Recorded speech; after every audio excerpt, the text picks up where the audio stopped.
Joint ഫാമിലിയിൽ താമസിക്കുമ്പോൾ അതിൻ്റെതായിട്ടുള്ള കുറേ ഗുണങ്ങളുണ്ട്. നല്ല കാര്യങ്ങളും ചീത്ത കാര്യങ്ങളും രണ്ടും അനുഭവിക്കുമ്പോഴാണ് നമുക്ക് മനസ്സിലാവുള്ളൂ. ചീത്ത കാര്യം ഉണ്ടെങ്കിൽ പോലും കുറേ നല്ല ക്വാളിറ്റീസും ജോയിന്റ് ഫാമിലി താമസിക്കുമ്പോൾ കിട്ടും. അങ്ങനെ എല്ലാ ദിവസവും രാവിലെ 6 മണിക്ക് ഞാൻ പോയിട്ട് ആ ചേട്ടൻ ഇങ്ങനെ ഇറച്ചി ഇങ്ങനെ കൊളുത്തിയിട്ടിട്ടുണ്ടാവുമല്ലോ, അപ്പൊ അതിൽ നിന്ന് ഇങ്ങനെ പതുക്കെ പതുക്കെ അതിങ്ങനെ എങ്ങനെ എടുക്കണം, പിന്നെ മൊത്തം ഒരു പീസ് കിട്ടുമ്പോൾ എങ്ങനെ വെട്ടണം, അങ്ങനെ ഞങ്ങള് ആ ചേട്ടൻ, അവരുടെ അമ്മ, അവരുടെ ഭാര്യ, നമ്മൾ 3 പേരും വർത്താനൊക്കെ പറഞ്ഞ് നല്ല ഫണ്ണായിട്ട് ഉള്ള ഒരു ലേണിംഗ് പ്രോസസ് ആയിരുന്നു. എന്റെ അമ്മ വേണ്ട എന്ന് പറയുന്ന ഒരു കാര്യം ഞാൻ ചെയ്തു കഴിഞ്ഞാൽ അത് നാശമായിരിക്കും അതിന്റെ റിസൾട്ട്. എന്റെ അമ്മ വേണ്ട എന്ന് പറയുന്ന കാര്യം ഞാൻ ചെയ്യാതെ അവോയ്ഡ് ചെയ്ത് മാറിക്കഴിഞ്ഞാൽ അതിന്റെ ഗുണം ഞാൻ നേരിട്ട് കണ്ടിട്ടുണ്ട്. ഇപ്പൊ ഇത് എന്റെ ഇന്റർവ്യൂ ആണ്. അപ്പൊ എന്റെ ഇന്റർവ്യൂവിൽ എന്നോടൊരു ചോദ്യം ചോദിച്ചു.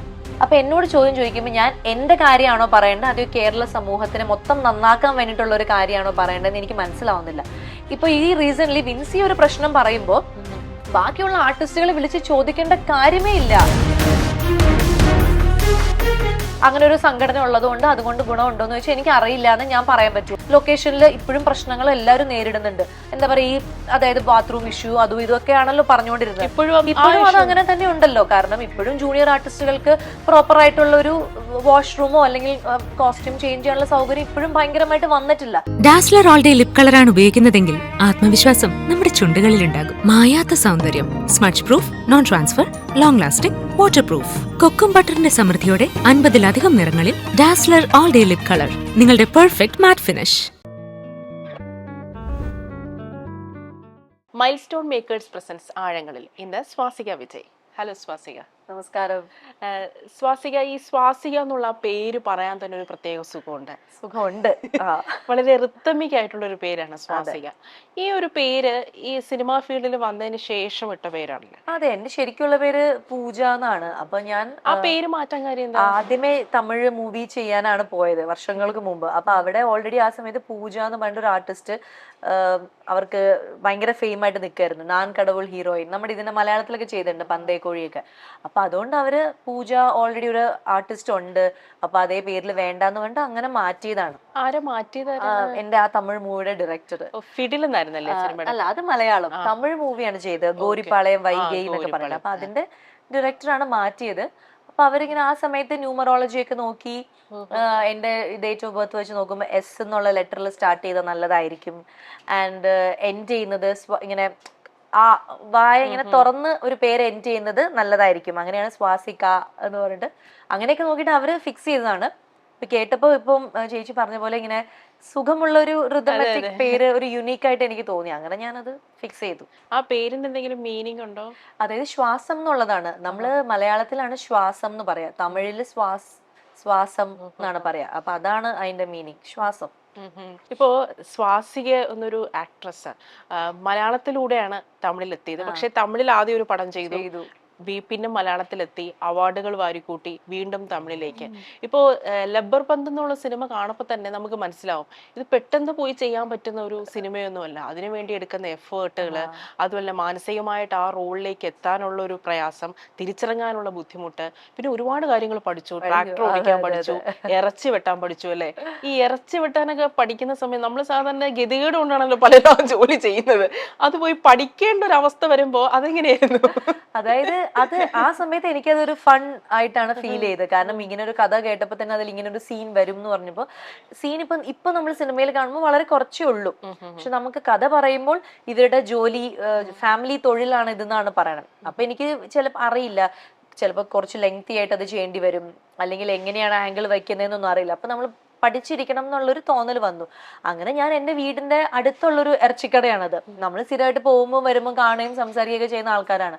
അപ്പൊ അതുകൊണ്ട് തന്നെ അവിടെ പോയിട്ട് ഞാൻ ചേട്ടാ ഇങ്ങനെ ഒരു സംഭവം ഉണ്ടോ, ഒന്ന് പഠിപ്പിച്ചു തരുമോ എന്ന് ചോദിച്ചപ്പോൾ പരിചയമുള്ള ആൾക്കാരായതുകൊണ്ട് അവരും ആ ഓക്കെ എന്ന് പറഞ്ഞു. അങ്ങനെ എല്ലാ ദിവസവും രാവിലെ 6 മണിക്ക് ഞാൻ പോയിട്ട് 6 to ഒരു 7 മണി വരെ 1 മണിക്കൂർ പോയിട്ട്, ആ സമയത്ത് കുറച്ച് തിരക്ക് കുറവായിരിക്കും. അപ്പൊ ആ ചേട്ടൻ ഇങ്ങനെ ഇറച്ചി ഇങ്ങനെ കൊളുത്തിയിട്ടിട്ടുണ്ടാവുമല്ലോ, അപ്പൊ അതിൽ നിന്ന് ഇങ്ങനെ പതുക്കെ പതുക്കെ അതിങ്ങനെ എങ്ങനെ എടുക്കണം, പിന്നെ മൊത്തം ഒരു പീസ് കിട്ടുമ്പോൾ എങ്ങനെ വെട്ടണം, അങ്ങനെ ഞങ്ങള് ആ ചേട്ടൻ, അവരുടെ അമ്മ, അവരുടെ ഭാര്യ, നമ്മള് 3 പേരും വർത്താനൊക്കെ പറഞ്ഞ് നല്ല ഫണ്ണായിട്ട് ഉള്ള ഒരു ലേണിംഗ് പ്രോസസ് ആയിരുന്നു. അപ്പൊ ഒന്ന് നമുക്ക് ആവശ്യവുമാണ്, പിന്നെ നമുക്ക് പരിചയമുള്ള ഒരു സ്ഥലവുമാണ്. അപ്പൊ അങ്ങനെ ഒരു ബുദ്ധിമുട്ടിന്റെ ആവശ്യമില്ല. അങ്ങനെ എല്ലാം കൂടി മിക്സ് ചെയ്തപ്പോൾ അതൊരു ഫൺ ലേണിംഗ് പ്രോസസ് ആയിരുന്നു. അപ്പൊ എനിക്ക് ഇഷ്ടമായിരുന്നു എല്ലാ ദിവസവും രാവിലെ 6 മണിക്ക് എണീറ്റ് പോയി ഇറച്ചി വെക്കുക. അതാണ് നമ്മളെ ഒരു ദിനം തുടങ്ങുന്നത് തന്നെ ഇറച്ചിവെട്ടിലൂടെയാണല്ലോ. അപ്പൊ ഇതിന്റെ ഒരു മണം, രക്തം, അതൊക്കെ ശരിക്കും പറഞ്ഞാൽ ഇത് പഠിക്കാൻ പോയത് തന്നെ അതൊന്ന് മാറി കിട്ടാനാണ്. കാരണം പെട്ടെന്ന് നമ്മൾ ക്യാമറയുടെ മുന്നിൽ അത് തരുമ്പോ ചിലപ്പോൾ ഞാൻ അറിയാതെ എന്റെ മുഖത്ത് അങ്ങനത്തെ ഒരു ഹെസിറ്റേഷൻ വന്നാലോ അല്ലെങ്കിൽ ഒരു ഇത് വന്നാൽ അത് ഭയങ്കര ഒരു അൺനാച്ചുറൽ ആയിട്ട് ഫീൽ ചെയ്യുമല്ലോ എന്ന് വിചാരിച്ചാണ് ഞാൻ അത് മാറ്റാൻ വേണ്ടി തന്നെയാണ് മെയിൻലി പോയത് തന്നെ. അപ്പം ബ്ലഡ് ഒക്കെ തൊട്ട് അല്ലെങ്കിൽ അതിന്റെ ആ ഒരു സ്മെല്ല് അത് പിടിക്കുമ്പോൾ ഉള്ള ഒരു വഴുവഴുപ്പ് നമുക്ക് ഫീൽ ചെയ്ത് അതിങ്ങനെ മനസ്സിലായി, അതൊക്കെ മാറ്റാൻ വേണ്ടിയിട്ടാണ് പോയത്. അപ്പൊ അതുകൊണ്ട് തന്നെ ആദ്യത്തെ 1-2 ദിവസം കുറച്ച് ബുദ്ധിമുട്ടുണ്ടായിരുന്നു. നമുക്ക് തിരിച്ച് വീട്ടിലൊന്ന് കുളിച്ചിട്ടൊക്കെ ആണെങ്കിലും പെട്ടെന്ന് ഭക്ഷണം കഴിക്കാനൊന്നും തോന്നില്ല, ആ ഒരു സ്മെല്ലുള്ള പോലെ തോന്നും. പിന്നെ അത് 2-3 ദിവസം കഴിഞ്ഞപ്പോൾ അത് യൂസ്ഡ് ആയി. ഒരാഴ്ച ഞാൻ പോയി പഠിച്ചു. ഇപ്പൊ തിയേറ്ററിൽ ഞാൻ സിനിമ കാണുന്നതിന് മുന്നേ നമുക്ക് കുറെ ട്രെയിലേഴ്സ് ഒക്കെ വരുമല്ലോ. അപ്പോഴാണ് ഞാൻ ഈ മാമൻ ട്രെയിലർ ഞാൻ തിയേറ്ററിൽ കണ്ടത്. സൂര്യയുടെ പടം. സ്വാസിക അതിനകത്ത് വളരെ പ്രോമിനന്റ് ആയിട്ടുള്ള റോള് ചെയ്യുന്നുണ്ട്. ആ ട്രെയിലർ കണ്ടപ്പോൾ തന്നെ നമുക്ക് ഈ സിനിമയിൽ എന്തോ ഇമോഷണലി കണക്ട് ചെയ്യുന്ന ഒരു വലിയൊരു സംഭവം ഉള്ളതുപോലെ തോന്നി. എനിക്ക് തോന്നുന്നു ഈ ഒരു തമിഴ് ഇൻഡസ്ട്രിയില് സ്വാസികയ്ക്ക് കിട്ടുന്ന റോള്, എനിക്ക് തോന്നുന്നു സ്വാസിക എന്നൊരു ആക്ട്രസിന്റെ കഴിവുകൾ പരമാവധി യൂസ് ചെയ്യാൻ പറ്റുന്ന റോളുകളാണ് ഇപ്പോ കിട്ടിക്കൊണ്ടിരിക്കുന്നത്. അതിന്റെ ഒരു ഭാഗമായിട്ടല്ലേ ഇപ്പോ ഈ മാമൻ സിനിമയില്. തീർച്ചയായിട്ടും. കാരണം മാമൻ എന്ന് പറഞ്ഞു കഴിഞ്ഞാൽ നമ്മൾ ട്രെയിലർ കാണുമ്പോൾ എല്ലാവരും പറയുന്നത് പോലെ തന്നെ ഒരു ഫാമിലി ഇമോഷണൽ ഡ്രാമ തന്നെയാണ്. അപ്പൊ അത് അതിലെ കഥാപാത്രങ്ങൾ എല്ലാവരും നമ്മുടെ വീട്ടിലുള്ള മെമ്പേഴ്സിന്റെ എന്തെങ്കിലുമൊക്കെ സ്വഭാവങ്ങൾ ഉണ്ടാവും. നമ്മൾ കാണുന്ന അച്ഛൻ, അമ്മ, ചേട്ടൻ, ചേച്ചി, കസിൻസ്, ഇവരുടെയൊക്കെ സ്വഭാവത്തിലുള്ള എന്തെങ്കിലുമൊക്കെ കാര്യങ്ങൾ അല്ലെങ്കിൽ എന്തെങ്കിലും ഒരു കോൺവെർസേഷൻ ചിലപ്പോൾ നമ്മളൊക്കെ സംസാരിച്ച് പോയ കാര്യങ്ങളൊക്കെ തന്നെയായിരിക്കും പറയുന്നത്. അപ്പൊ ഞാനിതിൽ ചെയ്യുന്ന ചേച്ചിയുടെ കഥാപാത്രവും എൻ്റെ റിയൽ ലൈഫ് ചേച്ചിയുമായിട്ടും, ഞാനൊരു ചേച്ചിയാണല്ലോ, അപ്പോൾ ആ ക്യാരക്ടറുമായിട്ടും എനിക്ക് കണക്ട് ചെയ്യാൻ പറ്റും. എന്നാൽ എൻ്റെ റിയൽ ലൈഫിൽ അല്ലാത്ത സ്വഭാവമുള്ള ആ ചേച്ചിയുടെ രൂപമുണ്ട്, അതും എനിക്ക് കണക്ട് ചെയ്യാൻ പറ്റുന്നുണ്ട്.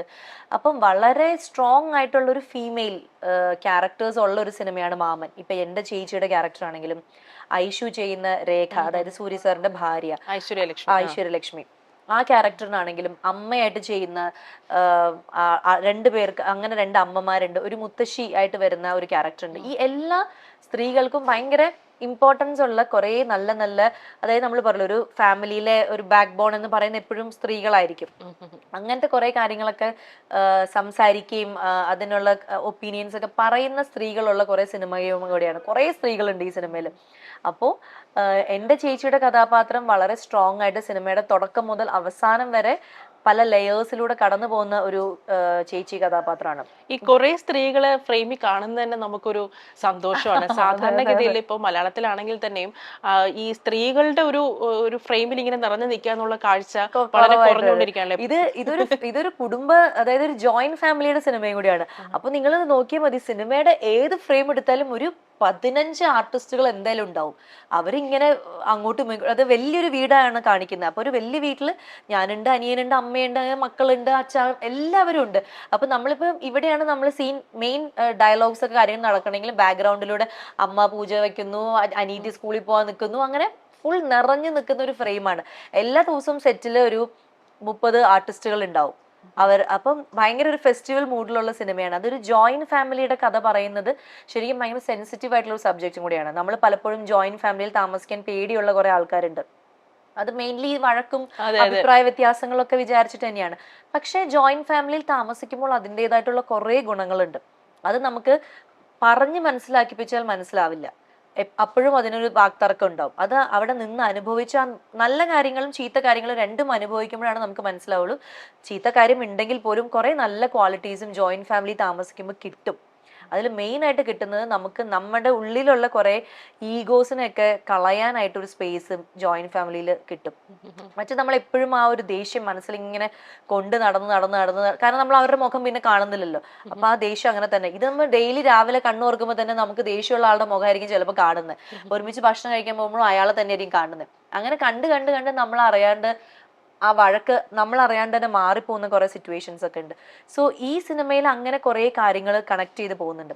അപ്പൊ മാമൻ ഒരു ജോയിന്റ് ഫാമിലിയുടെ കഥയും കൂടി പറയുന്ന ഒരു സിനിമ ആയതുകൊണ്ട് തന്നെ ചിലപ്പോൾ ഈ സിനിമ കണ്ടു കഴിഞ്ഞിട്ട് ആരെങ്കിലും വഴക്കിട്ട് നിൽക്കുന്ന കുടുംബങ്ങൾ ഉണ്ടെങ്കിൽ ചിലപ്പോൾ ഒന്ന് വിളിച്ച് സോറി പറയാനോ അല്ലെങ്കിൽ കുഴപ്പമില്ല എന്ന് പറഞ്ഞ് അങ്ങനത്തെയൊക്കെ ചില നല്ല കാര്യങ്ങൾ സംഭവിക്കാൻ ചാൻസ് ഉണ്ടെന്ന് എനിക്കിങ്ങനെ ഒരു തോന്നൽ. ഇപ്പൊ ഫിനാൻഷ്യലി ഇൻഡിപെൻഡന്റ് ആണ്. ഇത് നമുക്ക് ഈ സമ്പത്ത് നമുക്ക് നൽകുന്ന ഒരു സ്വാതന്ത്ര്യവും ഒരു കോൺഫിഡൻസും ഉണ്ടല്ലോ, പ്രത്യേകിച്ച് സ്ത്രീകൾക്ക് നൽകുന്ന ഒരു കോൺഫിഡൻസ്. ഇപ്പൊ ഒരു പഴയ ചിന്താഗതിക്കാരുടെ അവരുടെ ഒരു പ്രത്യേക ഒരു സിദ്ധാന്തം എന്ന് പറയുന്നത് സ്ത്രീകൾ ജോലിക്കൊന്നും പോവാതെ വീട്ടിലെ ഭർത്താവിന്റെയും കുട്ടികളെയും കാര്യം നോക്കി ഇരിക്കാന്നുള്ളതാണ് അവരുടെ ഒരു തോട്ട് പ്രോസസ്. എല്ലാവരുടെ ഇല്ലല്ലോ, കാരണം പണ്ടും എത്രയോ പേര് ജോലിക്ക് പോകുന്നുണ്ട്. എന്റെ വീട്ടിൽ തന്നെ എന്റെ അമ്മൂമ്മ ജോലിക്ക് പോകുന്നുണ്ട്, എന്റെ അമ്മൂമ്മയുടെ ചേച്ചിമാരൊക്കെ ജോലിക്ക് പോകുന്നുണ്ടായിരുന്നു. അപ്പൊ അതാ ഞാൻ പറയാം, ഞാൻ അപ്പോഴേ മുതൽ എന്റെ ഫാമിലിയിൽ സ്ത്രീകൾ ജോലിക്ക് പോകുന്നുണ്ടായിരുന്നു. ഞാൻ പറയുന്നത് എന്റെ അമ്മൂമ്മയുടെ കാലഘട്ടം കേട്ടോ. എന്റെ അമ്മൂമ്മയുടെ ചേച്ചി നേഴ്സായിരുന്നു. എന്റെ അമ്മൂമ്മയുടെ 2-3 സിസ്റ്റേഴ്സ് എല്ലാവരും ഓരോരോ സ്ഥലത്ത് ജോലി ചെയ്യുന്ന ആൾക്കാരായിരുന്നു. എന്റെ അമ്മ ദൂരദർശനിൽ വർക്ക് ചെയ്തുകൊണ്ടിരുന്നായിരുന്നു. എന്റെ ചിറ്റ ഇപ്പോഴും ഒരു ന്യൂസ് ചാനലിന് വർക്ക് ചെയ്യുന്നുണ്ട്. എന്റെ അമ്മായിമാരെല്ലാവരും വർക്ക് ചെയ്യുന്നവരാണ്. എല്ലാം പണ്ടത്തെ ആൾക്കാരുടെ ചിന്ത അങ്ങനെ അല്ല. ജോലിക്ക് പോകണ്ടെന്ന് പറയുന്നത് മേ ബി അത് ഓരോരുത്തരുടെ ഫാമിലി പ്രശ്നമാണ്, അല്ലാണ്ട് എല്ലാം പഴമയുടെ ചിന്തയല്ല. അല്ല, ജോലി എന്ന് പറയുമ്പോ തന്നെ ഈ സിനിമ എന്നുള്ളൊരു ഫീൽഡ് ഉണ്ടല്ലോ, പ്രത്യേകിച്ച് പഴയ ആൾക്കാർക്ക് സിനിമയെ കുറിച്ച് അറിവില്ലാത്തതുകൊണ്ട് അവർ വേണ്ടാന്ന് പറയണ്ടോ. പക്ഷെ എന്റെ ഫാമിലിയിൽ ഇപ്പം സിനിമയ്ക്ക് അഭിനയിക്കണം എന്ന് പറഞ്ഞപ്പോ ആരും അങ്ങനെ എതിർപ്പൊന്നും പറഞ്ഞില്ല. അന്ന് എതിർപ്പ് പറഞ്ഞിരുന്നെങ്കിൽ ഞാൻ ചെയ്യുകയില്ല, എന്റെ ഇഷ്ടത്തിന് ഞാൻ എന്തായാലും ചെയ്യാൻ പോകുന്നില്ല. പക്ഷെ എന്തോ ആരും പറഞ്ഞില്ല, അത് കണ്ടിന്യൂ ചെയ്യുന്നു. ഇപ്പോഴും ആരും പറയുന്നില്ല. ഇപ്പോഴും ആരെങ്കിലും പറയാണ് വേണ്ടാന്ന് പറയുകയാണെങ്കിൽ ഞാൻ നിർത്തും. അങ്ങനെ ഒരു മൈൻഡ് സെറ്റിൽ തന്നെയാണ് ഞാൻ ഇരിക്കണേ. അല്ലാണ്ട് എനിക്ക് ഇൻഡിപെൻഡൻസ് സ്വാതന്ത്ര്യമുണ്ട്, ഞാൻ കണ്ടിന്യൂ ചെയ്യും, എല്ലാവരും എതിർക്കും, അങ്ങനെ ഇല്ല. അവരാരെയും പറയുകയാണെങ്കിൽ, എന്റെ ഹസ്ബൻഡ് പറയുകയാണെങ്കിൽ, എന്റെ അമ്മ പറയുകയാണെങ്കിൽ, എന്റെ ആങ്ങളമാര് നീ ആ സിനിമ ചെയ്തത് എനിക്ക് മോശമായി, നീ ഇനി ചെയ്യരുത്, അങ്ങനെ ആരെങ്കിലും പറയുകയാണെങ്കിൽ അത് ഞാൻ വേണ്ടാന്ന് വെക്കാനുള്ള മൈൻഡ് സെറ്റ് തന്നെയാണ് ഇപ്പോഴും എനിക്കിരിക്കുന്നത്.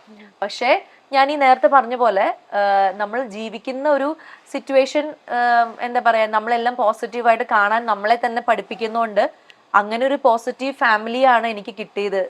അത് മേ ബി എന്റെ ലക്കായിരിക്കും, എന്തോ അറിയില്ല. പക്ഷെ ഞാൻ പറയുന്നത്, ഞാൻ അങ്ങനെ ഒരു സിറ്റുവേഷൻ വന്നു കഴിഞ്ഞാൽ അത് ഫേസ് ചെയ്യാൻ റെഡിയാണ്. അല്ലാതെ ഞാൻ ഡിപ്രഷനിലേക്ക് ആവുകയും അപ്സെറ്റ് ആവുകയും എല്ലാവരോടും ബഹളം വെക്കുകയും അങ്ങനെ ഒന്നും ചെയ്യില്ല. ഇപ്പോ ഡേർട്ടി പിക്ചർ വിദ്യാ ബാലൻ എന്നൊരു നടിയുടെ ജീവിതത്തിൽ ഉണ്ടാക്കിയ ഒരു വലിയൊരു മാറ്റമുണ്ട്. അതുപോലെ തന്നെ കനേ കുസൃതി, ബിരിയാണി എന്നുള്ള സിനിമയ്ക്ക് ശേഷം അവാർഡുകൾ ഇങ്ങനെ വെള്ളച്ചാട്ടം പോലെയാണ് കിട്ടിക്കൊണ്ടിരുന്നത്. അപ്പോൾ ഇവരുടെയൊക്കെ ലൈഫില് ഈ ബോൾഡ് ആയിട്ടുള്ള കഥാപാത്രങ്ങൾ ഉണ്ടാക്കിയ ഒരുപാട് മാറ്റമുണ്ട്. ഇപ്പോൾ സ്വാസിക തന്നെ പറഞ്ഞിട്ടുണ്ടായിരുന്നു, സിനിമകളുടെ തെരഞ്ഞെടുപ്പില് അമ്മയുടെ ഒരു ഇൻവോൾവ്മെന്റ് ഉണ്ടായിരുന്നു. അപ്പം ഈ ചതുരം എന്നുള്ളൊരു സിനിമ ആ സമയത്ത് സ്വാസിക എന്നൊരു നടിയുടെ ഒരു പെർഫോമൻസ് മാത്രമല്ല, ഒരു നടിയുടെ ഒരു കാലിബർ അത് വ്യക്തമാക്കിയ ഒരു പെർഫോമൻസും കൂടിയാണ്. പേഴ്സണലി അതിനകത്ത് സ്വാസികയുടെ പെർഫോമൻസും ആ സിനിമയും എനിക്ക് ഒരുപാട് ഇഷ്ടപ്പെട്ടായിരുന്നു. പ്രത്യേകിച്ച് അതിന്റെ ക്ലൈമാക്സ് സീൻ, സ്വാസിക ഡ്രൈവ് ചെയ്തിട്ട് റോഷൻ അവിടെ ലെഫ്റ്റ് സീറ്റിൽ ഇരിക്കുന്ന ആ ഒരു സീൻ എനിക്ക് ഒരുപാട് ഇഷ്ടപ്പെട്ട ഒരു സീനാണ്. അപ്പൊ ഈ ചതുരം സിനിമയുടെ ആ ഒരു സിനിമയിൽ ഉണ്ടായിരുന്ന ഒരു കഥാപാത്രത്തെ കുറിച്ച് ഇതേപോലെ ഫാമിലിയിൽ എന്തെങ്കിലും ഞാനും അമ്മയും കൂടിയാണ് സിദ്ധുവേട്ടന്റെ ഫ്ലാറ്റിൽ പോയിട്ട് ഞങ്ങളാണ് കഥ കേട്ടത്. അപ്പം അമ്മ ഇങ്ങനെ ഇരിക്കുന്നു, ഞങ്ങൾ സിദ്ധുവേട്ടനും ഞാനും ഇങ്ങനെ കഥ പറയുന്നു, അമ്മ എല്ലാം കേട്ടു. പിന്നെ ഞാനും അമ്മയും തൃപ്പൂണിത്തുറ ടു മൂവാറ്റുപുഴ ഞങ്ങളുടെ ഡ്രൈവില് ഇതിനെക്കുറിച്ച് ഡിസ്കസ് ചെയ്തു. പക്ഷെ അമ്മ പറഞ്ഞത്, ഇപ്പൊ ഞാൻ ഈ നേരത്തെ പറഞ്ഞ സിനിമയുടെ പോലെ അമ്മ പറഞ്ഞില്ല. അമ്മ പറഞ്ഞത്, ഈ സിനിമ കുഴപ്പമില്ല, ഇത് ചെയ്തു കഴിഞ്ഞാൽ നിനക്ക്, അതായത് ഡ്രസ്സിന്റെ കാര്യത്തിൽ നിനക്ക് എന്താ തോന്നണെന്ന് വെച്ചാൽ നീ പറ, എനിക്കത് ഭയങ്കര, അതായത് നീ ചെയ്യരുതെന്നുള്ളൊരു റെസ്ട്രിക്ഷൻ ഞാൻ വെക്കുന്നില്ല. പക്ഷെ നീ അങ്ങനത്തെ ഡ്രസ്സുകളും കാര്യങ്ങളൊന്നും യൂസ്ഡ് അല്ലാതെ വരുമ്പോൾ ക്യാമറയുടെ മുന്നിൽ അത് എത്രത്തോളം കംഫർട്ടബിൾ, അതൊക്കെ ആലോചിക്കണം. അതൊക്കെ നമുക്ക് ആലോചിക്കാം, സമയമുണ്ടല്ലോ. അല്ലാതെ കഥയും കഥാപാത്രവും ഡയറക്ടറൊക്കെ നമുക്ക് നല്ലതായിട്ട് വരാനാണ് ചാൻസ്. അപ്പോൾ ഈ സിനിമ എന്തായാലും നല്ലതായിട്ട് വരാൻ ചാൻസ് ഉണ്ട് എന്ന് അമ്മ അന്ന് പറഞ്ഞു. അങ്ങനെ ഞാനും അമ്മയും ഡിസ്കസ് ചെയ്തിട്ട് തന്നെയാണ്. ഇപ്പൊ അമ്മ പറഞ്ഞ പോലെ അന്ന് പറയുകയാണെങ്കിൽ ആ സിനിമ ചെയ്യില്ല. പക്ഷെ ഞാൻ ഡിസ്കസ് ചെയ്തപ്പോൾ അമ്മ അങ്ങനെ പറഞ്ഞില്ല. അപ്പൊ ഞാൻ ചോദിച്ചു, എന്താ അമ്മ അങ്ങനെ പറയാത്തതെന്ന് ചോദിച്ചപ്പോൾ അമ്മയ്ക്ക് ഒന്നിനും റീസൺ ഇല്ല. അമ്മ പറയുന്നത്, എനിക്ക് ഒരു തോന്നൽ, എന്റെ അമ്മ ഭയങ്കര വിശ്വാസിയാണ്, മേ ബി അമ്മയ്ക്ക് എന്തെങ്കിലും തോന്നൽ വരുമായിരിക്കും എന്റെ മകൾക്ക് ഇത് നല്ല, അതെനിക്ക് പണ്ട് മുതൽ അനുഭവം ഉള്ളതാണ്. എന്റെ അമ്മ വേണ്ട എന്ന് പറയുന്ന ഒരു കാര്യം ഞാൻ ചെയ്തു കഴിഞ്ഞാൽ അത് നാശമായിരിക്കും അതിന്റെ റിസൾട്ട്. എന്റെ അമ്മ വേണ്ടാന്ന് പറയുന്ന കാര്യം ഞാൻ ചെയ്യാതെ അവോയ്ഡ് ചെയ്ത് മാറിക്കഴിഞ്ഞാൽ അതിന്റെ ഗുണം ഞാൻ നേരിട്ട് കണ്ടിട്ടുണ്ട്. അപ്പൊ എനിക്ക് അറിയാം അമ്മ പറയുന്നത് നല്ലതാണോ ചീത്തയാണോ, അത് അമ്മ എന്ത് കഴിവാണോ, അതിനെ കുറിച്ച് ഡിസ്കസ് ചെയ്യാൻ എനിക്ക് അറിയില്ല, അത് എന്താ റീസൺ എന്നറിയില്ല. പക്ഷെ എന്റെ അമ്മ നോ പറഞ്ഞു കഴിഞ്ഞാൽ ആ നോയിൽ സ്റ്റിക്ക് ഓൺ ചെയ്യാൻ നമ്മൾ മനസ്സ് കാണിച്ചു കഴിഞ്ഞാൽ അത് നല്ല റിസൾട്ട് ആയിരിക്കും. എസ് പറഞ്ഞു കഴിഞ്ഞാൽ ആ എസിനോട് മുമ്പോട്ട് പോയി കഴിഞ്ഞാൽ അത് നല്ല റിസൾട്ട് ആയിരിക്കും. അങ്ങനെയാണ് എനിക്ക് ഈ 33 വയസ്സ് വരെ വന്നിരിക്കുന്നത്. അത് എൻ്റെ അമ്മയുടെ ഒരു അണ്ടർസ്റ്റാൻഡിങ് എന്നെ കുറിച്ചിട്ട് മറ്റാരേക്കാൾ നന്നായിട്ട് എൻ്റെ അമ്മയ്ക്ക് തന്നെയാണ് എന്നെ അറിയുള്ളൂ. അത് ഈച്ച് ആൻഡ് എവ്രി കാര്യങ്ങളും എൻ്റെ അമ്മയ്ക്ക് അറിയാം. ഞാൻ വിഷമിക്കുന്നത്, സന്തോഷിക്കുന്നത്, ഏത് കാര്യത്തിലാണ് എക്സൈറ്റഡ് ആവുന്നത് എല്ലാം അറിയാം. അപ്പൊ അതുകൊണ്ട് തന്നെ അമ്മ ഒരു ബൗണ്ടറി വരച്ചിട്ടുണ്ട്. ആ ബൗണ്ടറിക്ക് അപ്പുറത്ത് ഉള്ള ഒരു സന്തോഷം നിനക്ക് നല്ലതാവില്ല. അത് അനുസരിക്കുന്നതുകൊണ്ട് എനിക്ക് നല്ല ഗുണം കിട്ടിയിട്ടുണ്ട്. അപ്പൊ അതുകൊണ്ടാണ് ഞാൻ പറഞ്ഞത് എനിക്ക് എൻ്റെ അമ്മ പറയുന്ന വഴിയിലൂടെ പോകുന്നത് എനിക്ക് ഇഷ്ടമാണ്. അതാണ് ഞാൻ പറഞ്ഞത്. ഞാനിപ്പോൾ എത്ര ഇൻഡിപെൻഡൻ്റ് ആണെങ്കിലും ഞാൻ ഏൺ ചെയ്യുന്നുണ്ടെങ്കിലും ഒക്കെ അമ്മ പറയാണ് അത് വേണ്ട, ഈ പൈസ ഇപ്പം അതിന് ചെലവാക്കണ്ട, ഈ പൈസ ഇപ്പം ഇവിടെ വെക്ക്, അല്ലെങ്കിൽ ഈ പൈസ എനിക്ക് താ, ഞാനത് ഇത് ചെയ്യാന്ന് പറഞ്ഞു കഴിഞ്ഞാൽ ഞാനത് കൊടുക്കും. ഇപ്പോഴും അങ്ങനെ തന്നെയാണ് ഞങ്ങളുടെ ഒരു ജീവിതം പോകുന്നത്. അത് പറഞ്ഞ് കേൾക്കുമ്പോൾ എനിക്ക് അതിന്റെ ഗുണം കിട്ടുന്നുണ്ട്. അത് എത്രത്തോളം എല്ലാവർക്കും കിട്ടും എന്ന് എനിക്ക് പറയാൻ പറ്റില്ല. അതുകൊണ്ട് നിങ്ങളും നിങ്ങളുടെ അമ്മ പറയുന്നത് കേൾക്കണം, അമ്മയുടെ അങ്ങനെയൊന്നും ഞാൻ പറയാൻ ആഗ്രഹിക്കുന്നില്ല. അതൊക്കെ ഓരോരുത്തരുടെ ജീവിതം. എൻ്റെ ജീവിതത്തിൽ എൻ്റെ അമ്മയുടെ ഒരു പ്രസൻസ് അല്ലെങ്കിൽ അമ്മയുടെ ഒരു ഇൻഫ്ലുവൻസ് എനിക്ക് ഭയങ്കര നല്ലതായിട്ട് വന്നിട്ടുള്ളൂ.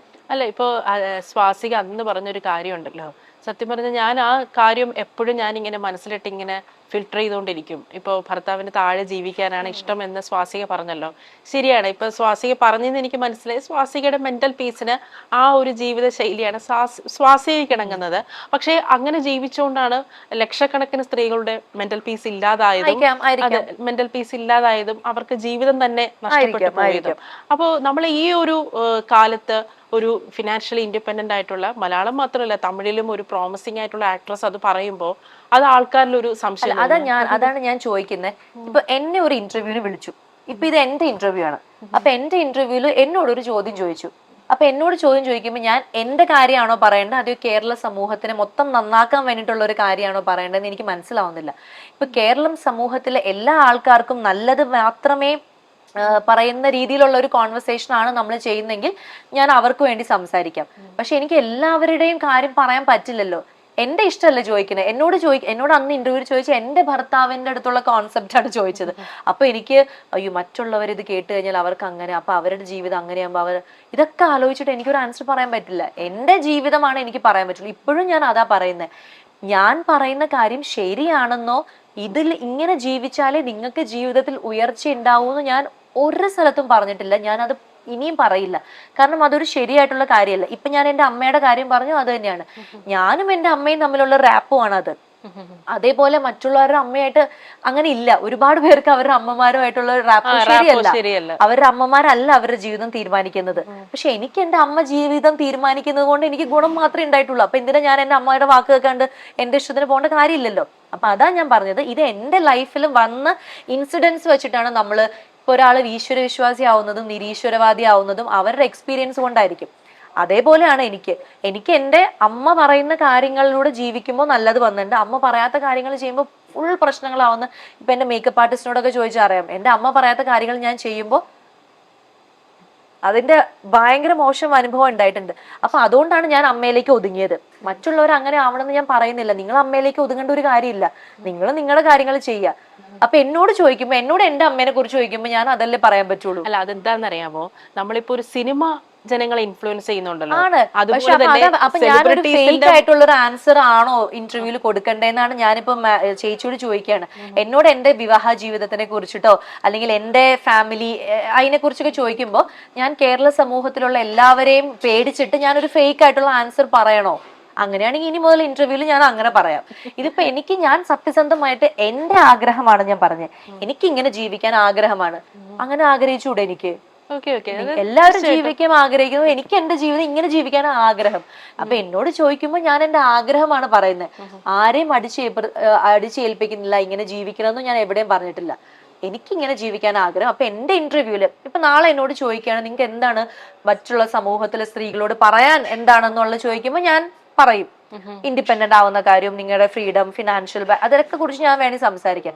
എന്നോട് എന്റെ ആഗ്രഹം ചോദിക്കുമ്പോൾ എനിക്ക് എന്റെ ആഗ്രഹം ഇതാണ്. ഇത്രയും ആൾക്കാരുടെ നടുവിൽ ജീവിച്ചു വളർന്ന ഒരു സ്വാസികയുണ്ട്. എല്ലാ കാര്യവും സ്വാസിക ചെയ്യുന്നിരിക്കുന്ന ജോയിന്റ് ഫാമിലിയുടെ അണ്ടറിലാണ്. അപ്പം ഞാൻ ആ ജീവിതം ഭയങ്കരമായിട്ട് എൻജോയ് ചെയ്യുന്നു. എനിക്ക് ആ മെന്റൽ പീസ് ഭയങ്കരമായിട്ട് ഇഷ്ടമാണ്. എനിക്കൊരു ഫ്രീ ടൈം കിട്ടിക്കഴിഞ്ഞാൽ എൻ്റെ ആ ജോയിന്റ് ഫാമിലി ഒരു ഫംഗ്ഷൻ വന്നാൽ എല്ലാവരെയും വിളിച്ചു വരുത്തുക, ഇതിനൊക്കെ മുൻകൈ എടുക്കുന്നത് ഞാൻ തന്നെയാണ്. എല്ലാവരും എൻ്റെ വീട്ടിൽ വേണം. അതാണ് എൻ്റെ ഒരു ഹാപ്പിനെസ്. അല്ലാതെ എനിക്ക് ഒറ്റയ്ക്ക് പോയിട്ട് എൻ്റെ ബാക്കിയുള്ള ഫ്രണ്ട്സിൻ്റെ കൂടെ മാത്രം സമയം ചെലവഴിക്കുന്നത് എനിക്ക് ഇഷ്ടമല്ലാത്തത് എന്റെ ഇഷ്ടമാണ് ഞാൻ പറയുന്നത്. പക്ഷെ അങ്ങനെ വേണമെന്ന് ഞാൻ ആരോടും പറയുന്നില്ല. ഞാൻ പറയുന്നത് എന്റെ പൈസ ചെലവാക്കാൻ ഞാൻ എൻ്റെ അമ്മയോട് അഭിപ്രായം ചോദിക്കും. എന്ന് വെച്ചാൽ നിങ്ങൾ അങ്ങനെ ചോദിക്കണമെന്ന് ഞാൻ പറയുന്നില്ല. എൻ്റെ അമ്മ പറയുന്നതാണ് ഞാൻ ഓക്കെ ഇന്ന് ആ പൈസ ഇതിന് ചെലവാക്കണ്ടെന്ന് അമ്മ പറഞ്ഞു കഴിഞ്ഞാൽ ഞാൻ കേൾക്കുന്നുണ്ട്. എന്റെ ഹസ്ബൻഡ് പറഞ്ഞാലും ഇപ്പൊ കേൾക്കുന്നുണ്ട്. പക്ഷെ എല്ലാവരും അങ്ങനെ ചെയ്യണമെന്ന് ഞാൻ പറയുന്നില്ല. സാധാരണ ഇപ്പൊ ഒരു പഴമയുടെ കാര്യം പറയുകയാണെങ്കിൽ ഈ ഭർത്താക്കന്മാര് ഭാര്യയെ കുറിച്ച് ഒരുപാട് പ്രൗഡ് ആവുന്നത് നല്ല നല്ല ആഹാരം കുക്ക് ചെയ്ത് കൊടുക്കുമ്പോഴാണ്. പക്ഷേ ഇപ്പോൾ ഈ ന്യൂജൻ കാലത്തെ ഭർത്താക്കന്മാര് ഭാര്യയെ കുറിച്ച് ഏറ്റവും പ്രൗഡ് ആവുന്നത് അവർ എത്രത്തോളം ഇൻഡിപെൻഡന്റ് ആവുന്നു എന്ന് 10 പേരോട് പറയുമ്പോഴാണ്. ഇപ്പോൾ കേണൽ സോഫിയ ഖുറേഷിയുടെ ഹസ്ബൻഡ്, സോഫിയ ഖുറേഷി ഓപ്പറേഷൻ സിന്ധുവിന്റെ മേധാവിയായിരുന്നു. അവർ ഹസ്ബൻഡ് ഒരു ചാനലിൽ വന്നിരുന്ന് പറഞ്ഞു, I am very proud of my wife. അപ്പോൾ അതുകൊണ്ടായിരിക്കാം ഈ സൊസൈറ്റിയുടെ കാഴ്ചപ്പാടുകൾ മാറുന്നത്. പലപ്പോഴും നമ്മളുടെ ഒരു സമൂഹത്തിന്റെ ഒരു സാംസ്കാരിക നിലവാരം അല്ലെങ്കിൽ ഒരു സാമ്പത്തിക നിലവാരം ജഡ്ജ് ചെയ്യുന്നത് അവരുടെ സ്ത്രീകൾ എങ്ങനെ ജീവിക്കുന്നു, എങ്ങനെ ചിന്തിക്കുന്നു എന്നതിന്റെ ഒരു അളവുകോലാണ് പലപ്പോഴും ഒരു സമൂഹം എത്രത്തോളം മുന്നോട്ട് പോകുന്നത് നമ്മൾ ജഡ്ജ് ചെയ്യുന്നത്. ഈ പല രാജ്യങ്ങളിലും സ്ത്രീകളുടെ അവസ്ഥ വളരെ മോശമാണ്. അതുകൊണ്ടാണ് അവിടെ എക്കണോമിക്കലായിട്ട് ഡെവലപ്മെന്റ് ഉണ്ടാവാത്തത്. സ്ത്രീയും പുരുഷനും ഒരുപോലെ സാമ്പത്തികമായി മുന്നേറിയാൽ മാത്രമേ നമുക്ക് ആ രാജ്യത്തിൽ ഒരു ഈക്വൽ ആയിട്ട് ഒരു ഡെവലപ്മെന്റ് ഉണ്ടാവത്തുള്ളൂ. അപ്പം അതുകൊണ്ടൊക്കെ കൂടി ആയിരിക്കാം ആൾക്കാർ ഇങ്ങനെ ചിലപ്പോ സ്വാസികയുടെ ഇഷ്ടങ്ങളെ ചിലപ്പോ പലപ്പോഴും വിമർശിക്കുന്നത്. അതാ പറഞ്ഞത്. പക്ഷെ അത് എന്ന് വിചാരിച്ച് നിങ്ങൾ എന്റെ ജീവിതം എന്നോട് ഇങ്ങനെ ജീവിക്കാൻ പാടുള്ളൂ നിങ്ങൾക്ക് പറയാൻ ആർക്കും അവകാശമില്ല. ഞാൻ എന്റെ കോൺസെപ്റ്റിലാട്ടോ ഞാൻ പറയുന്നത്. എന്റെ കോൺസെപ്റ്റില് എല്ലാം ബാലൻസ് ചെയ്യാൻ പറ്റുന്ന സ്ത്രീകളാണ് നല്ലത് എന്നാണ് എനിക്ക് തോന്നിയിട്ടുള്ളത്. അത് എന്റെ മാത്രം ചിന്തയാണ്. എന്റെ മനസ്സിൽ എന്ന് പറഞ്ഞു കഴിഞ്ഞാൽ വർക്കും ഫാമിലി ലൈഫും എല്ലാം നന്നായിട്ട് ബാലൻസ് ചെയ്യാൻ പറ്റുന്ന അങ്ങനെ ഒരുപാട് സ്ത്രീകളെ എനിക്ക് അറിയാം. വലിയ വലിയ പൊസിഷനിലാണ് ഇരിക്കുന്നതെങ്കിലും അവരുടെ ഫാമിലി ലൈഫും അവർ വളരെ ഗംഭീരമായിട്ട് മാനേജ് ചെയ്ത് പോകുന്നുണ്ട്. ഈ പറഞ്ഞ കുക്കിംഗ് വരെ അവര് എന്താ പറയാ, അവരുടെ ഭർത്താക്കിനോ അല്ലെ മക്കൾക്കോ ഒക്കെ അവർക്ക് ഇഷ്ടപ്പെട്ട സാധനങ്ങളൊക്കെ കുക്ക് ചെയ്ത് കൊടുത്തിട്ട് വരെ വലിയ വലിയ പൊസിഷനിൽ ഇരിക്കുന്ന ആൾക്കാരെയും എനിക്ക് പേഴ്സണലി അറിയാം. അപ്പൊ എന്റെ ഒരു കോൺസെപ്റ്റ് അല്ലെങ്കിൽ ഞാൻ ആഗ്രഹിക്കുന്നത് അങ്ങനെ ആവാനാണ്. എല്ലാം ബാലൻസ് ചെയ്ത് കൊണ്ടുപോകാൻ എനിക്ക് പറ്റണമേ. അത് ഇതുവരെ എനിക്ക് പറ്റിയിട്ടില്ല, പക്ഷെ അത് പറ്റണമേ എന്നാണ് എൻ്റെ ഒരു ആഗ്രഹം. അപ്പം എനിക്ക് ഞാനിപ്പോൾ പല റീൽസ് ഒക്കെ കാണുമ്പം ചില ആർട്ടിസ്റ്റുകളുടെ റീൽസ് ആണ് അല്ലെങ്കിൽ അങ്ങനെ കാണുമ്പോൾ അമ്മമാരെ കുറിച്ചിട്ട് അമ്മമാരുടെ ഫുഡിനെ കുറിച്ചിട്ടൊക്കെ അവർ പറയുന്ന ചില റീൽസ് ഒക്കെ കാണാറുണ്ട്. അപ്പൊ ഞാൻ ആലോചിക്കണേ, ഒരു 10 വർഷം കഴിയുമ്പോൾ അങ്ങനെ ഒരു അമ്മമാരെ കുറിച്ച് പറയാൻ നമുക്കൊരു ടോപ്പിക് ഉണ്ടാവില്ല. കാരണം ഏത് അമ്മയായിരിക്കും ആ സമയത്ത്, കാരണം പറയുന്ന കാര്യങ്ങളൊക്കെ അങ്ങനെയാണ്. ഞാൻ വർക്ക് ചെയ്യുന്ന അമ്മയായതുകൊണ്ട് എനിക്ക് ഇതിനുള്ള സമയമില്ല. ഞാൻ വർക്ക് ചെയ്യുന്ന അമ്മയായതുകൊണ്ട് എനിക്ക് എൻ്റെ മക്കൾക്ക് ഈ സാധനം വെച്ചു കൊടുക്കാൻ എനിക്ക് സമയമില്ല എന്ന് പറയുന്ന ഒരുപാട് അമ്മമാരുണ്ട്. അപ്പോൾ ഈ സമയമില്ലാതെ ആകുമ്പോൾ എന്താ പ്രശ്നം എന്ന് പറഞ്ഞാൽ ഈ പറഞ്ഞ കാര്യങ്ങളൊക്കെ പോകും. അങ്ങനെ പറയാൻ നമുക്ക് അമ്മയുടെ രുചി എന്നൊക്കെ പറയാനായിട്ട് പിന്നെ പറ്റുമോ എന്ന് എനിക്ക് അറിയില്ല. ഒരു 10 വർഷം കഴിയുമ്പോൾ ചിലപ്പോൾ അതൊക്കെ എങ്ങനെ ആയി തീരും അറിയില്ല. പക്ഷെ ഇപ്പൊ എനിക്ക് തോന്നുന്നു ഏറ്റവും നല്ലോണം ഭക്ഷണം പാകം ചെയ്യുന്ന ഒരുപാട് അച്ഛന്മാരുണ്ട്, ഭർത്താക്കന്മാരില്ലേ. പക്ഷെ നമ്മളിപ്പം അച്ഛന്റെ രുചി എന്ന് അങ്ങനെ ആരും പറയാറില്ല. അച്ഛന്റെ രുചി പറയുന്ന എത്രയോ പേരുണ്ട്. ചിലപ്പോ 10 വർഷം കഴിയുമ്പോൾ അച്ഛന്റെ രുചികളെ കുറിച്ചായിരിക്കും മക്കളെ സംസാരിക്കുന്നത്. അപ്പൊ ഞാൻ ചോദിക്കുന്നത്, ഈ 10 വർഷം കഴിയുമ്പോ അമ്മ വേണ്ട അച്ഛൻ മാത്രം മതിയാ? അല്ല, ഞാൻ പറഞ്ഞ അച്ഛനും അമ്മയും രണ്ടുപേരും രുചിനെ കുറിച്ച് പറയുന്നുണ്ട്. പക്ഷെ എപ്പോഴും നമ്മൾ പറയുന്നത് നമ്മൾ സ്ത്രീകൾക്ക് എല്ലാ ബുദ്ധിമുട്ടും സ്ത്രീകൾ കാണുന്ന അങ്ങ് വരുത്തി തീർക്കാണ്. അച്ഛന്മാരുടെ ബുദ്ധിമുട്ടിനെ കുറിച്ചിട്ടോ അവരുടെ എഫേർട്ടിനെ കുറിച്ചിട്ടോ നമ്മൾ സംസാരിക്കാത്തോണ്ടാണ്.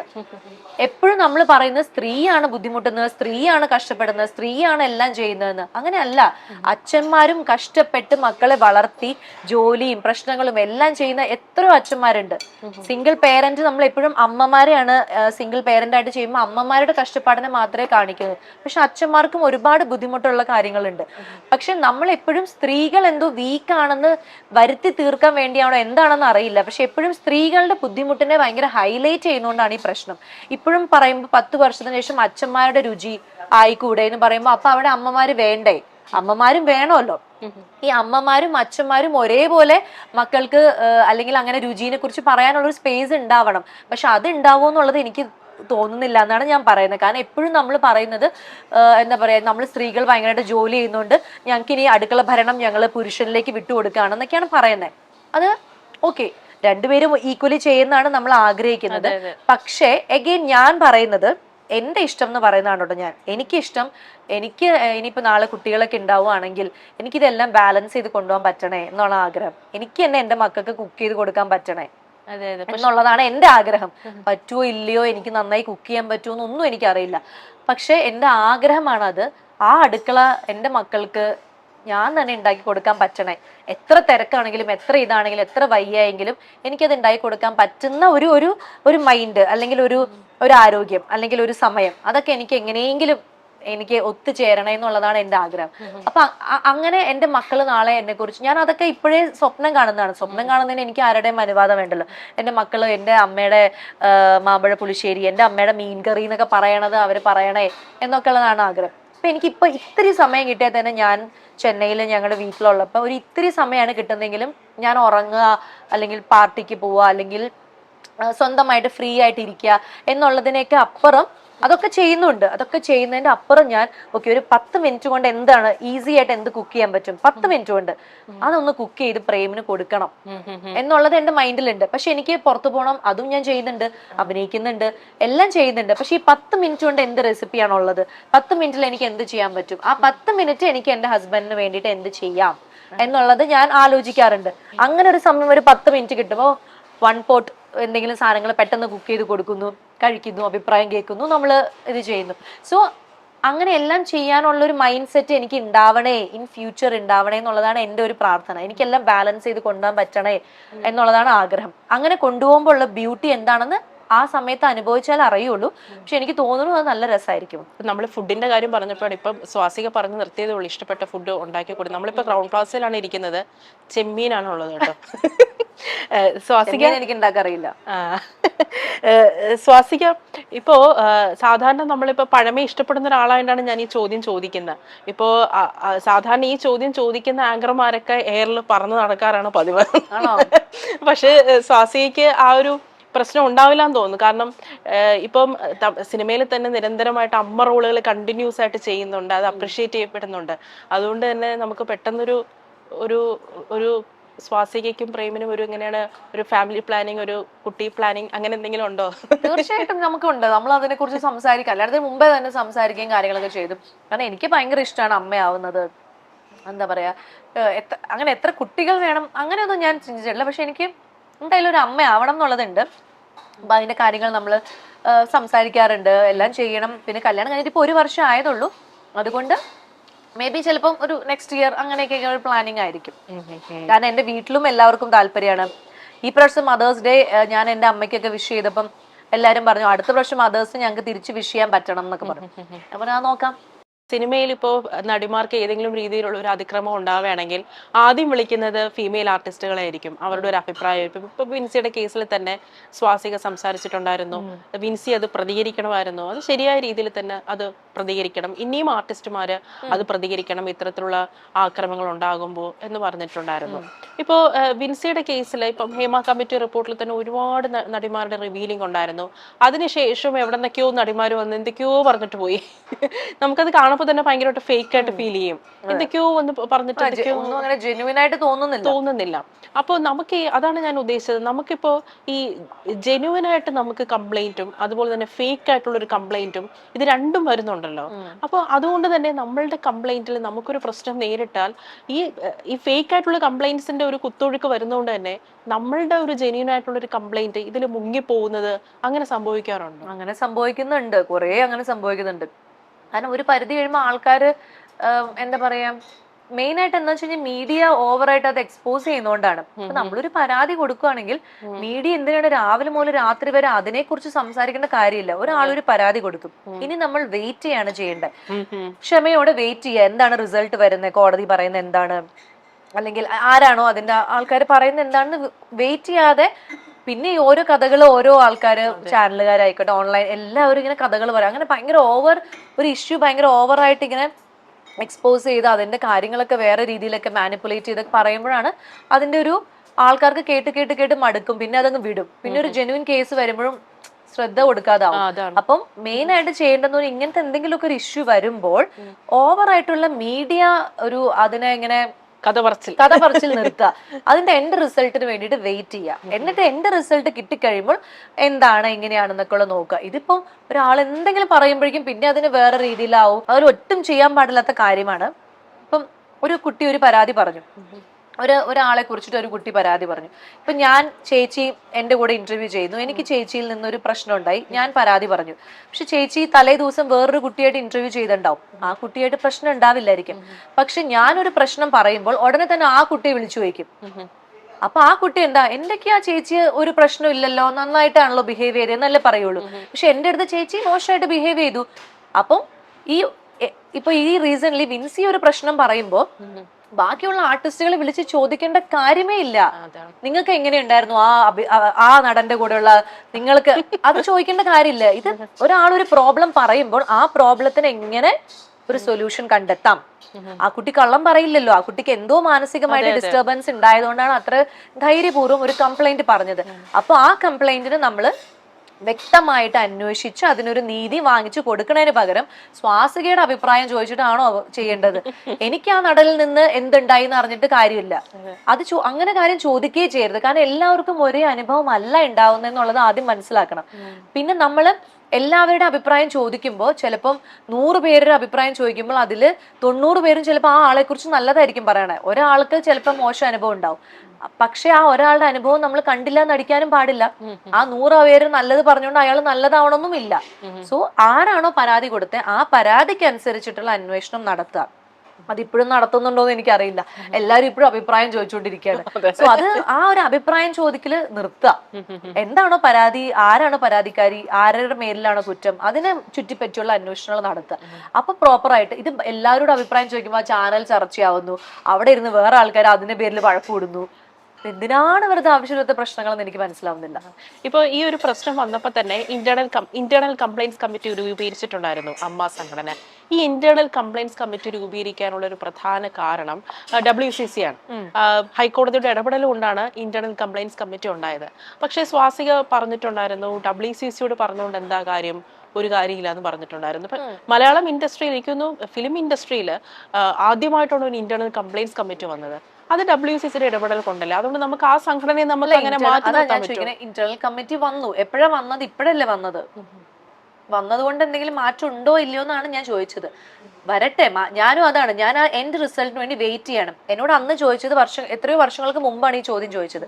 അപ്പൊ ഞാൻ പറഞ്ഞത് ആ സമയത്ത് ഇന്റേണൽ കമ്മിറ്റി സിനിമയിൽ വന്നിട്ടില്ല, ഇപ്പോഴാണ് വന്നത്. ഇപ്പൊ റീസെന്റ് 1 year ആയിട്ടുണ്ടാവുള്ളൂ എല്ലാ സെറ്റിലും അങ്ങനെ ഒരു IC കമ്മിറ്റി. അതിന് മുമ്പ് നമ്മൾ സിനിമ ചെയ്യുന്ന സമയത്ത് WCC ഉണ്ടായിരുന്നു, പക്ഷെ അങ്ങനെ ഒരു IC കമ്മിറ്റിയൊന്നും നമ്മുടെ ലൊക്കേഷനിൽ ഉണ്ടായിരുന്നില്ല. അപ്പൊ ഞാൻ ആ സമയത്ത് പറഞ്ഞത് അറിയില്ല, അവരെന്താ ചെയ്യണെന്നുള്ളത് ഇപ്പോൾ വ്യക്തമല്ല. അതിന്റെ എൻഡ് റിസൾട്ട് വരട്ടെ, അവർ ചെയ്യുന്നത് കൊണ്ടുള്ള ഗുണങ്ങൾ എന്താണെന്ന് നമുക്ക് കാത്തിരുന്ന് കാണാം. ഇപ്പൊ എന്നോട് ആ സമയത്ത് എന്നോട് ചോദിക്കുമ്പോൾ ഞാൻ ലൊക്കേഷനിൽ ഇപ്പോഴും പ്രശ്നങ്ങൾ എല്ലാവരും നേരിടുന്നുണ്ട്. അതിനൊരു മാറ്റം വന്നതായിട്ട് എനിക്ക് അങ്ങനെ എന്താ പറയാ, ഈ അതായത് ബാത്റൂം ഇഷ്യൂ അതും ഇതൊക്കെ ആണല്ലോ പറഞ്ഞുകൊണ്ടിരുന്നത്. ഇപ്പോഴും അത് അങ്ങനെ തന്നെ ഉണ്ടല്ലോ. കാരണം ഇപ്പോഴും ജൂനിയർ ആർട്ടിസ്റ്റുകൾക്ക് പ്രോപ്പർ ആയിട്ടുള്ള ഒരു വാഷ്റൂമോ അല്ലെങ്കിൽ കോസ്റ്റ്യൂം ചേഞ്ച് ചെയ്യാനുള്ള സൗകര്യം ഇപ്പോഴും ഭയങ്കരമായിട്ട് വന്നിട്ടില്ല. ആൾക്കാർ ശ്രമിച്ചുകൊണ്ടിരിക്കുന്നുള്ളൂ. അപ്പൊ അതാ ഞാൻ പറഞ്ഞത്, ഇവര് വന്നതുകൊണ്ട് ഉടനെ തന്നെ ഒരു മാറ്റം ഉണ്ടാവും എന്ന് ഞാൻ പറഞ്ഞില്ല. അതാ ഞാൻ പറഞ്ഞത്, വെയിറ്റ് ചെയ്യാണ്. ഇപ്പൊ ഒരു മാറ്റവും ഇല്ല. ഞാൻ ആ സമയത്ത് സിനിമ ചെയ്യുമ്പോൾ ഒരു മാറ്റവും ഉണ്ടായിരുന്നില്ല. ഇപ്പോൾ ഈ 1 വർഷത്തിനുള്ളിൽ IC കമ്മിറ്റി രൂപം പെട്ടത് കൊണ്ട് എന്തെങ്കിലും മാറ്റം ഉണ്ടോ എന്നുള്ളത് ഇനിയുള്ള ആൾക്കാരാണ് പറയേണ്ടത്. ഇപ്പൊ വിൻസി അന്ന് പറഞ്ഞപ്പോഴും വിൻസി അത് തന്നെയാ പറഞ്ഞത്, നമ്മൾ വളരെ രഹസ്യമായിട്ട് കൊടുത്തൊരു കാര്യം അവര് പരസ്യമാക്കി. അപ്പൊ അതെന്തിനാണ്? അവരുടെ അടുത്തല്ലേ അത് ഇരിക്കേണ്ടത്. അതെന്തിനാ അവർ പരസ്യമാക്കിയെന്നുള്ളത് എനിക്കറിയില്ല. വിൻസി പറയുന്നുണ്ട് ലീഗലി മൂവ് ചെയ്യാൻ താല്പര്യം ഇല്ല എന്ന് പറയുന്നുണ്ട്. സോ അതിനൊരു അപ്പൊ അതിലും ഒരു അതായത് അതിന്റെ ഒരു വാല്യൂ ഇല്ലാതായി പോയില്ലേ. അങ്ങനെ ഒരു കമ്മിറ്റി ഉണ്ടായിട്ട് പോലും അത് സോൾവ് ചെയ്യാൻ പറ്റിയില്ല എന്നല്ല അതിന്റെ അർത്ഥം. അപ്പൊ അതാ ഞാൻ ചോദിക്കണത്. അപ്പം അറിയില്ല, എൻഡ് റിസൾട്ട് വരുന്നവരെ വെയിറ്റ് ചെയ്യാണ്. ഇതിനു മുമ്പ് ഒരു പ്രശ്നം ഉണ്ടായപ്പം അതിലുണ്ടായിരുന്ന ആ സിനിമയിൽ IC ഉണ്ടായിരുന്നു. എന്നിട്ട് പോലും ആ കുട്ടിക്ക് അന്നത് ICയിൽ പറയാനോ ICയിൽ അതിന്നുള്ള ഒരു ഇത് കിട്ടിയില്ല. പിന്നീട് കുറെ കഴിഞ്ഞിട്ടാണ് മീറ്റൂല് വന്നത്. അപ്പോൾ അവർ ചോദിക്കുമ്പോൾ ആ സിനിമയിൽ ഈ WCCയിലെ മെയിൻ ആൾക്കാരൊക്കെ ആ സിനിമയിൽ വർക്ക് ചെയ്യുന്നുണ്ടായിരുന്നു, പ്രൊഡ്യൂസറൊക്കെ അവരായിരുന്നു തോന്നുന്നു. പക്ഷെ എന്നിട്ടും ആ കുട്ടിക്ക് അവിടെ നിന്നൊരു നീതി കിട്ടിയില്ല. പിന്നെ വീണ്ടും 4-5 വർഷങ്ങൾക്ക് ശേഷമാണല്ലോ അതിനെക്കുറിച്ച്. അപ്പൊ ഞാൻ അതാണ് അപ്പോഴും ചോദിച്ചത്. ഇപ്പോഴും അത്രേ ഉള്ളൂ എന്റെ ചോദ്യം. നമുക്ക് കിട്ടുന്നുണ്ടോ ഇല്ലയോ എന്നുള്ളത് നമ്മൾ വെയിറ്റ് ചെയ്യുക. അവരുടെ എന്താണ് അവർ ചെയ്യുന്ന നല്ല കാര്യങ്ങൾ നമ്മൾ വെയിറ്റ് ചെയ്യുക. വെയിറ്റ് ചെയ്തിട്ട് അവരെ ജഡ്ജ് ചെയ്യുക. ഇപ്പൊ എന്നോട് ചോദിച്ചു കഴിഞ്ഞാൽ എന്റെ കണ്ണിൽ കാണാത്തോണ്ട് എനിക്കറിയില്ല, അങ്ങനെ ഒരു സംഘടന ഉള്ളതുകൊണ്ട് അതുകൊണ്ട് ഗുണമുണ്ടോ എന്ന് ചോദിച്ചാൽ എനിക്ക് അറിയില്ല എന്ന് ഞാൻ പറയാൻ പറ്റുള്ളൂ. എനിക്ക് ബാക്കി എല്ലാ കാര്യങ്ങളും വെച്ചിട്ട് ഒരു കാൽക്കുലേഷനിലേക്ക് എത്താൻ അത്ര ഒരു അറിവില്ല. എന്നോട് ചോദിക്കുകയാണ് എനിക്ക് എന്തെങ്കിലും മാറ്റങ്ങൾ ഫീൽ ചെയ്തോ എന്ന് ചോദിക്കുമ്പോൾ എനിക്ക് മാറ്റങ്ങൾ ഫീൽ ചെയ്തിട്ടില്ല എന്നാണ് പറയാൻ പറ്റുള്ളൂ. പക്ഷെ അവരുടെ പ്രവർത്തനങ്ങൾ നന്നായി നടക്കുന്നുണ്ടാവും. അവരൊരു 4 വർഷം 5 വർഷം കഴിയുമ്പോൾ നല്ലൊരു മാറ്റം കൊണ്ടുവരായിരിക്കും. അത് നമുക്ക് വെയിറ്റ് ചെയ്യാം. ആ സമയത്ത് വരുന്ന പെൺകുട്ടികൾ വളരെ ലക്കി ആയിരിക്കും, അവർക്ക് നന്നായി വർക്ക് ചെയ്യാൻ പറ്റുമായിരിക്കാം. സോ നമ്മൾ അതിനു വേണ്ടി കാത്തിരിക്കുക. ഇപ്പോൾ എനിക്കറിയില്ല.